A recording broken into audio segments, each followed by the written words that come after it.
Hello everyone, welcome to my channel. So నేనైతే మీకు cauliflower tomato curry అయితే చూపించబోతున్నాను. సో ముందుగా అయితే మనం క్యాలీఫ్లవర్ని ఈ విధంగా వాష్ చేసుకోవాలి. ఇప్పుడు కళాయిలో అయితే ఆయిల్ వేసుకొని ఆయిల్ హీట్ అయిన తర్వాత పచ్చిమిర్చి, ఉల్లిపాయలు ఇంకా అలాగే వేసుకున్నాక బాగా మగ్గించుకుని దాంట్లో అల్లం వెల్లిపాయ పేస్ట్ కూడా వేసుకొని పచ్చివాసన పోయేంత వరకు వేయించుకోవాలి. ఇప్పుడు దాంట్లో టమాటాలు, క్యాలీఫ్లవర్ ముక్కలు కూడా వేసుకొని కొద్దిగా ఉప్పు ఇంకా అలాగే పసుపు రెండు వేసుకొని ఒకసారి బాగా మిక్స్ చేసుకొని మూత అయితే పెట్టుకోవాలి.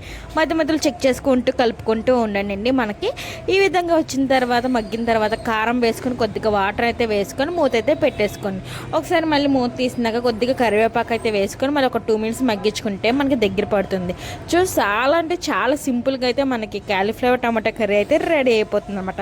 అస్సలు నాకు ఈ కర్రీ అనేది అస్సలు నచ్చేది కాదనమాట. సో ఎందుకు నాకు ఇవాళ తినాలనిపించి మా వారితో తెప్పించుకొని తిన్నాను.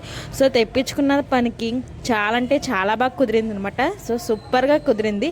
మీరు కూడా ఒకసారి ట్రై చేసి మన వీడియోస్ లైక్ చేయండి, సబ్స్క్రైబ్ చేసుకోండి.